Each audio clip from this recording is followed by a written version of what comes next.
This is how we get a flat belly at home with just 3 gentle exercises. As we age, our metabolism slows down, our hormones shift, and our bodies start to hold on to fat, especially around the belly, hips, and love handles. And sometimes, even when you eat less, move more, or push yourself harder, you're still not seeing that belly fat burn right away like you want it to.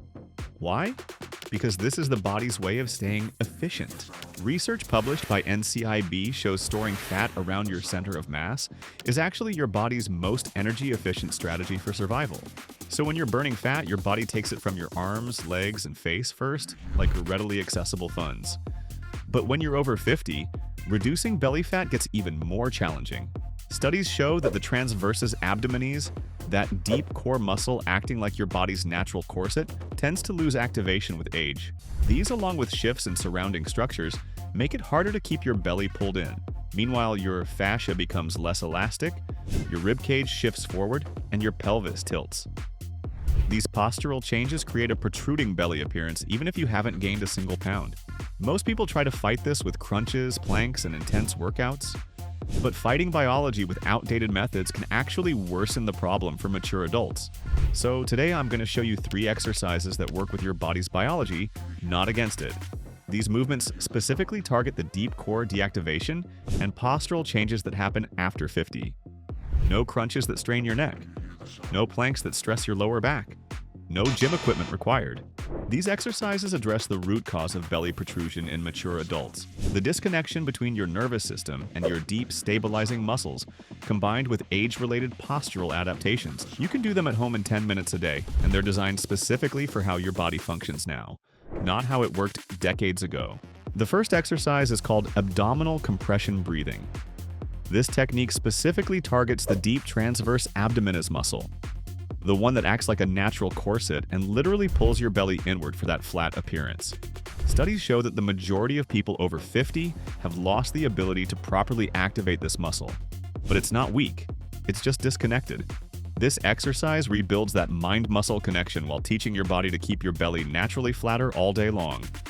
Here's what makes this different from regular breathing exercises. We're using a specific compression technique that forces the transverse abdominis to work harder than it normally would, essentially waking it up from years of inactivity. Start by sitting in a sturdy chair with your back straight and feet flat on the floor. If sitting is uncomfortable, you can do this lying down or even standing. Place both hands on your lower belly, just below your navel. Your fingers should be pointing toward each other, almost touching. Take a normal breath in through your nose, allowing your belly to expand naturally. Don't force it, just breathe normally. Now comes the belly flattening part.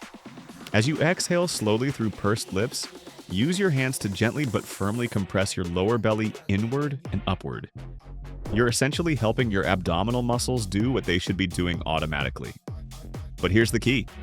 As you compress with your hands, simultaneously try to pull your belly button toward your spine using your own muscle power. You should feel your deep abdominals engaging underneath your hands. Hold this compressed position for 8 to 10 seconds while taking small sips of air through your nose. Don't hold your breath completely, just maintain the compression while breathing minimally. Then release your hands and take a normal breath in, allowing your belly to expand. Repeat this sequence 12 to 15 times. After practicing this for 2 to 3 weeks, try doing the compression without your hands. Simply use your abdominal muscles to pull your belly inward while exhaling. This is the ultimate goal, training your body to maintain this natural pulled-in position without conscious effort. With just a few days of consistent practice, many people notice their belly feels firmer and appears flatter. This isn't just improved posture, it's actual retraining of the muscle that controls belly appearance. The second exercise is called seated lower belly lifts.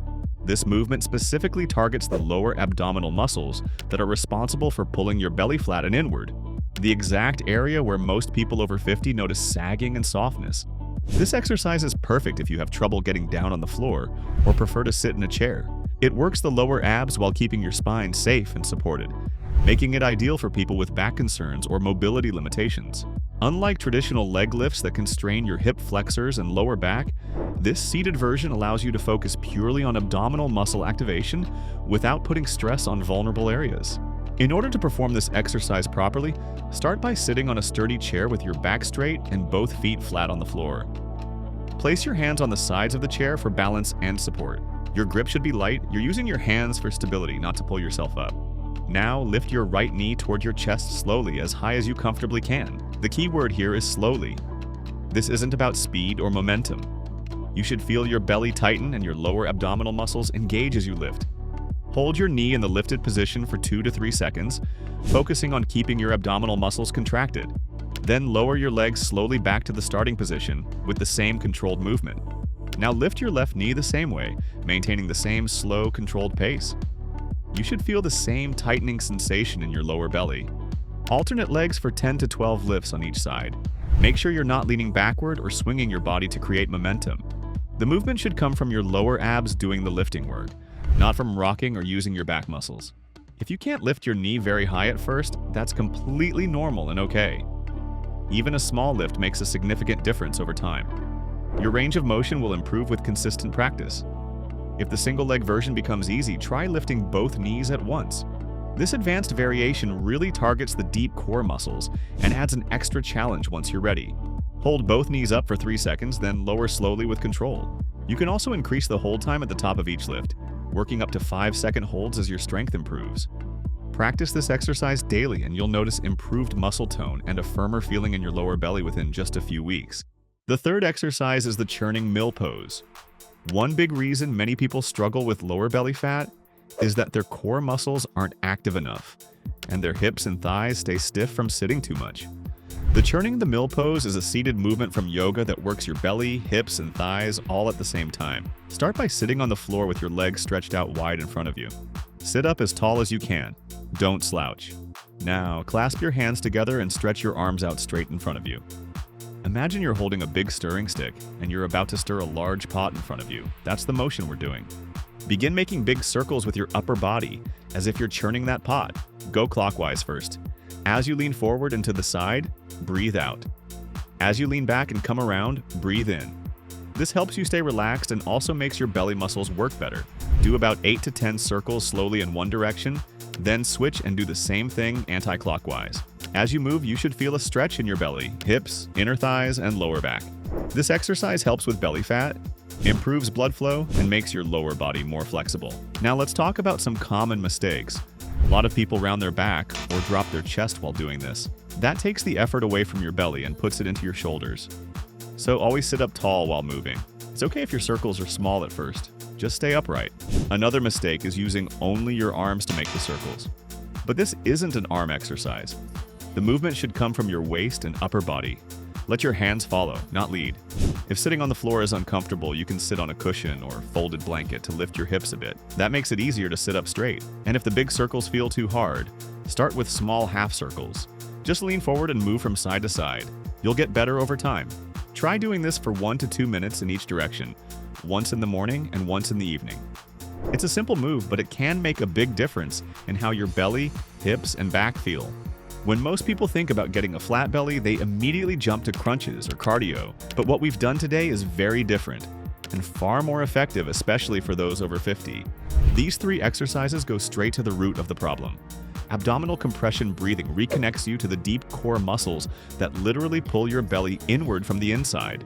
Seated lower belly lifts gently tone the lower abdominals, the area that tends to sag first and tighten last. And churning the mill pose activates your core to help with the belly fat, while also working your hips and thighs all at the same time.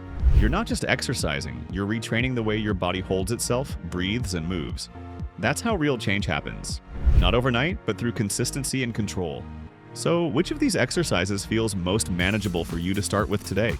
Let me know in the comments. I always read them. And if you're serious about flattening your belly in a way that works with your body, not against it, you're in the right place. If you found this helpful, don't forget to subscribe so you never miss a new video. We've got more on the way.